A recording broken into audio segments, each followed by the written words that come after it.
you're not going to save in a TFSA, or rather invest in a TFSA and just have it in your bank account, because that's arguably not investing. Because what percentage are you getting? What growth? If you're getting good growth, then you can disregard this comment. But how much growth are you getting on your TFSA? And if you don't know, go check it. Because if your goal again is long-term growth investments, where you have this investment is very important. Because are you getting that 20% growth, that 15% growth that you want? Or are you getting more like 2, maybe 4% growth?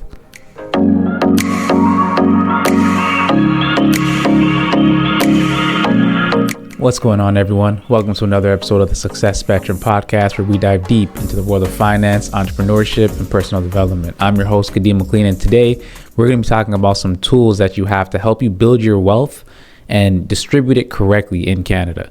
So those tools are the tax-free savings account, of course, the RRSP, and the FHSA, right? First home savings account. Now, what are these briefly? The tax-free savings account is an account where you can put your money, right? Let it grow for you, and you can take out that money tax-free. It's one of the very few accounts, if not the only account in Canada, that you can, by design, take out money tax-free, right? Without any stipulations attached to it. Now, the RRSP, that's where you can plan for your retirement, essentially, right? Put money away, lower your income, which we'll talk about, and your taxable income rather, and of course, save for retirement. The first home savers account, that was designed to help Canadians buy their first home, right? So let's start with the tax-free savings account. What is it really? The tax-free savings account is an account where you can put your money in. Like I said, you put in your money that you've earned from your job, let's say. So it's already been taxed. There's certain limits, right, that you can put in it. However, you can now get that growth on your money tax-free, right? So you put in after-tax dollars, you're already taxed on that money. And whatever growth it gets, you also get to withdraw tax-free. The two stipulations to be able to get a TFSA, for short, is you have to be a Canadian resident and you have to be over 18 years old. So if both were true, right, you're a Canadian citizen or resident in 2009 and you were 18 years old, up until this point, because there's contribution limits per year, right? Some years it was 7,000. When initially it was about 5,000. 1 year or maybe two, it was 10,000. But since 2009, if you're 18 years old, a Canadian resident or Canadian citizen, you can contribute up to $95,000 today in that account, right? If you haven't contributed before, that's the maximum contribution room or limit. Now, that $95,000, again, is after-tax dollars that you put in out of your pocket. But if it grows to $150,000, you can take out that money tax-free. That's one of the reasons why it's the best account, but that's also one of the reasons why it's the worst account. Because a lot of times you'll use a TFSA to save for a shorter long-term goal, right? That's what it can be used for. And let's say it's a long-term goal. You want to purchase a home, you want to do some type of big purchase, whatever the purchase might be. But oftentimes, because we lack discipline, we'll go ahead and we'll take money from that tax-free savings account, knowing there's no penalties, depending on where you have it, but there's no tax penalties. And we'll take out that money, therefore delaying our growth, or delaying our goal rather, of that big purchase, whether it's a home again or whatever it might be, right? Because we can take it out tax-free, we're not disciplined enough to leave it where it is, even though we were planning for that goal. So now when we take out that money, we're delaying our goal, right? So again, tax-free savings account, some of the key features is, again, it's tax-free and you can use it to plan for your long-term or your short-term goals. Contribution limits, we talked about the cumulative room, which is at $95,000, right? And there's calculators online that you can use to say, okay, well, if you weren't 18 or you weren't a Canadian resident in 2009 when this account first opened, how much can you contribute? There's calculators online you can go find. You can just type in TFSA contribution room calculator or TFSA contribution calculator, and you can find some of those online on Google or whichever platform you use for searching, right? Again, some common uses. There's vacation funds that people use it for. They use it for savings. They use it for their emergency fund, or they use it just for regular investments, right? Short-term or long-term investments. Because all the accounts we're going to talk about today, you can have them in a stock account, a mutual fund, a segregated fund, whatever platform for the most part that you want to use, you can utilize these accounts in each of these different platforms, right? Tips, avoid over contributing. That's a tip for you when it comes to a TFSA. Avoid over contributing, because again, I talked about that $95,000 limit maximum that you can currently contribute to your tax-free savings account. If you contribute over that, what is the penalty? The penalty is 1% of every dollar that you've contributed over. So if you contributed, $100 over, you're paying 1% of that $100, right? So if that's only $100, but again, if you're contributing thousands of dollars over, you're paying 1% every month for every dollar that you are over. So keep that in mind. Now, the RRSP, the purpose of this account is tax deferred growth and to help you save for retirement. Right now, I know how some people feel about the RRSP, and trust me, I feel the same way. We'll get to that. But tax deferred growth and helps you to reduce your taxable income. So if you're making, let's say, $100,000 per year, right?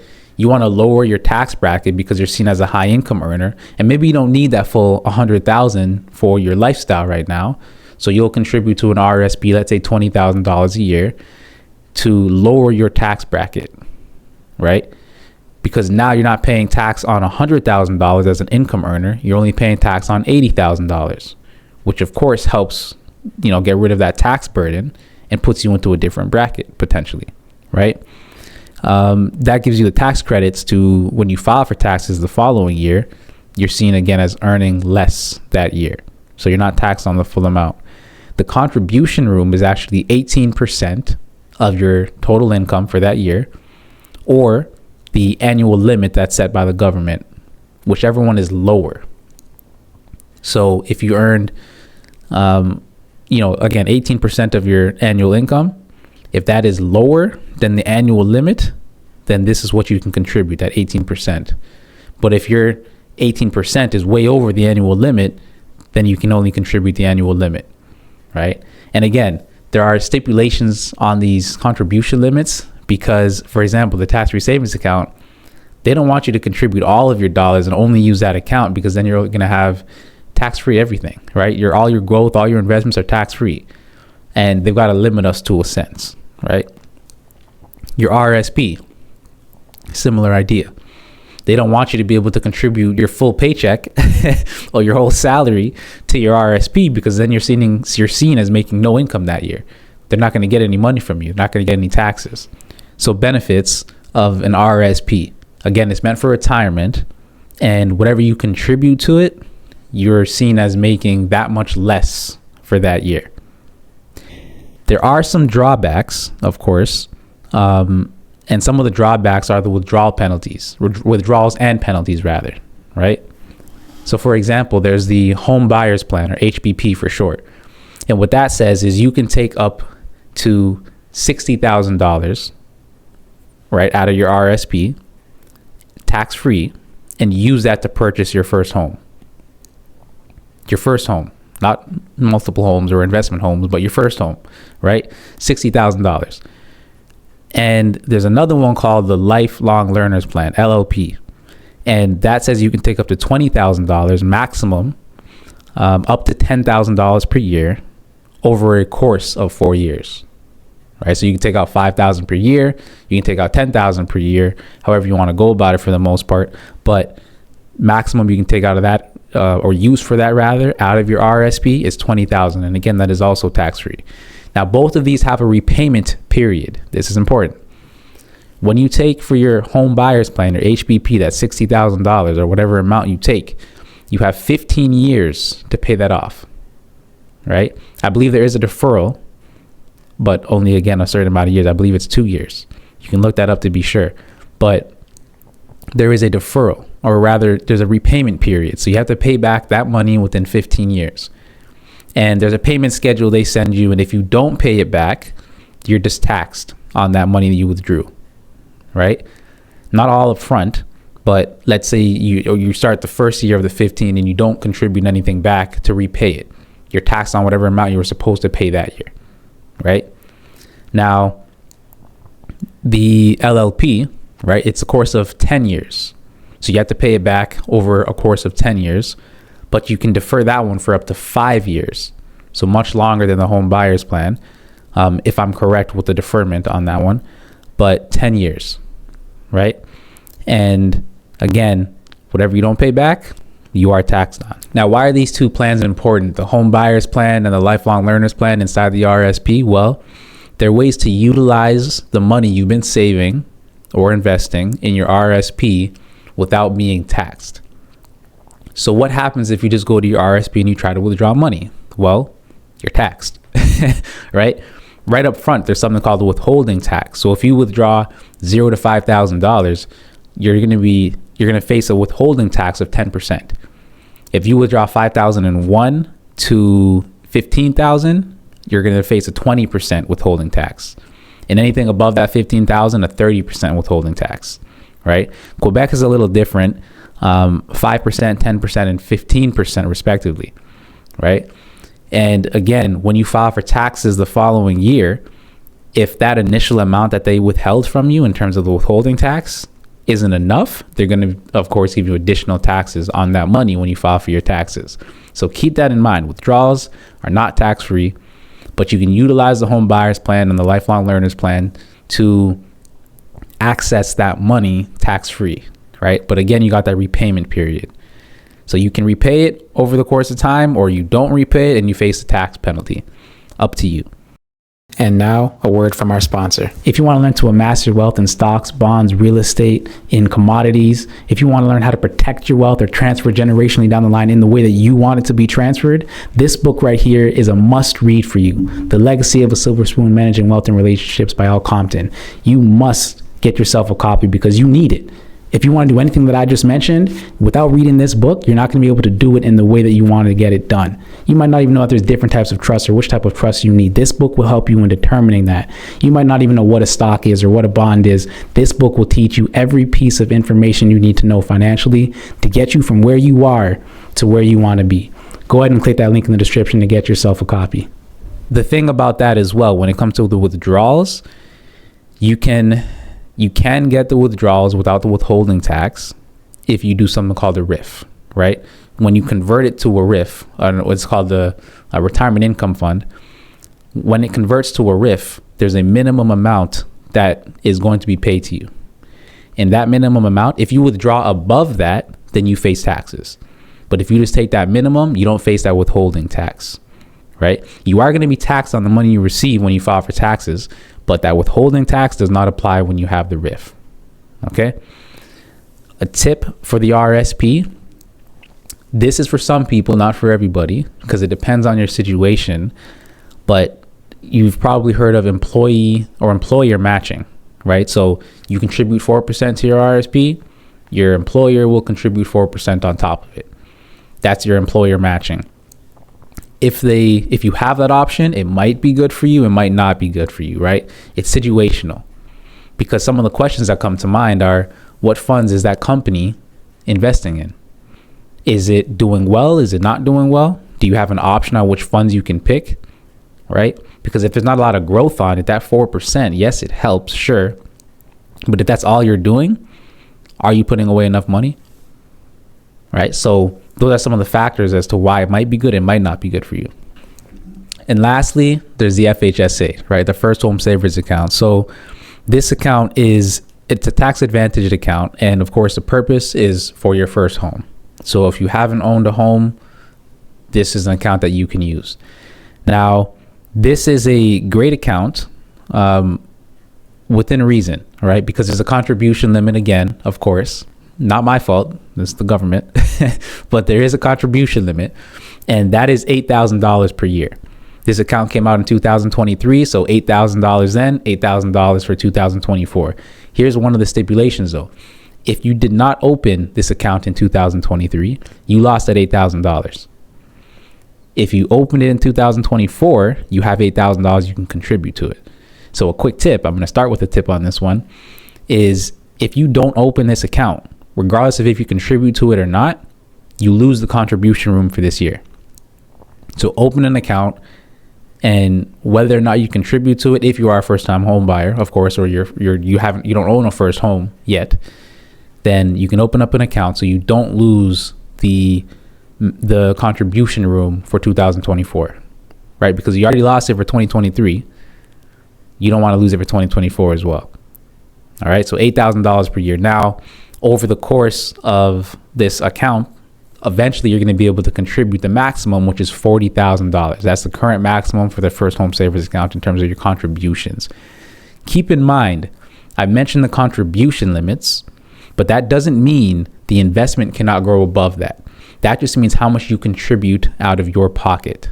All right. So for example, the first home savers account, you contribute 40,000, but it can grow to whatever amount, 60, 40, 50, or sorry, 60, 50, 70, whatever amount. Your contribution though is only 40,000. How much you put in out of your pocket. All right. This is an account that basically combines your RRSP and your TFSA. So what happens is you put in money into this first home savers account and you get that tax deduction, right? It lowers your income just like an RRSP would. However, when you use that money for a first home, you get to use it tax-free, just like your RRSP. But guess what? You don't have to pay it back. So it's like a TFSA in that aspect if it's used for your first home. You can take the money that you've had invested in there, use it for your first home, tax-free, and then you don't have to pay it back over any period of time. There's no payment to be made. All right. So that's how it differs from an RRSP, and that's how it's like a TFSA, but it combines the two. Right. And that's why, of course, we have a certain contribution limit on it, because again, they don't want you to use certain loopholes and maximize on those certain loopholes. Right. Because if they just said you can contribute whatever you want as a first time home buyer, you're probably going to dump most of your money, if not all of your money, into your FHSA. Right. So that you don't really have any taxes or income on the book to be taxed.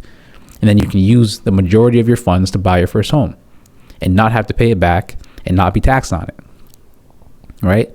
That's a tax loophole. So, of course, they have to put some type of maximum contribution limit on it. Now, what are the key differences between these? Right. Well, again, your tax-free savings account, it's after-tax dollars that you put in. When you contribute money to your TFSA, you do not get a tax credit. There's no tax credit. There's no lowering your taxable income. It's money you've already been taxed on that you put into this account so that it can grow tax-free for you. Where you have your TFSA is very, very important. Also, the reason you have a TFSA is very important, because if you're aiming to get long-term growth on your TFSA, on your money, but you have it sitting in the bank, you're probably not getting that great of growth on it, right? You're probably not growing your account, your investment that much, right? And again, nothing against the banks. They have their specialty, which is lending. But you're not going to save in a TFSA, or rather invest in a TFSA and just have it in your bank account, because that's arguably not investing. Because what percentage are you getting? What growth? If you're getting good growth, then you can disregard this comment. But how much growth are you getting on your TFSA? And if you don't know, go check it. Right? Because if your goal, again, is long-term growth, investments, where you have this investment is very important. Because are you getting that 20% growth, that 15% growth that you want? Or are you getting more like 2, maybe 4% growth? Right? So take that into consideration. The RRSP, how that differs, of course, is it's not after-tax dollars you put in per se.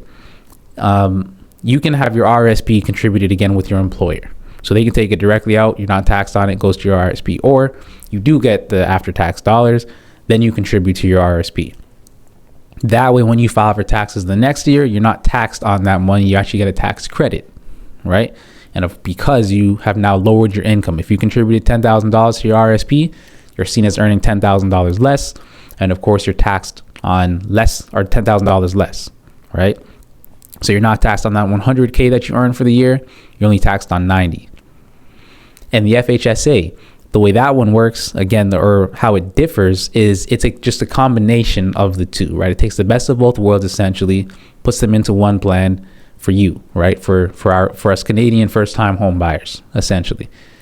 Remember, these all have limits in terms of the contributions, and they all have their own benefits, right? Now, which one is right for you? Again, that's dependent on your situation. I don't necessarily believe in, a standard fit solution.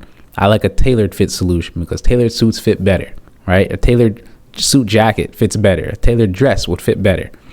So, however, which one is right for you depends on your situation, as I said. However, generally speaking, if you are looking just to save, to get some growth on your emergency fund, to invest for the short term or long term, TFSA generally, it makes more sense. RRSP specifically, honestly, I'm not a big fan of RRSPs. I understand they have their use case, but if you're trying to lower your income because you don't want to pay so much in taxes, yeah, sure, utilize an RRSP, right?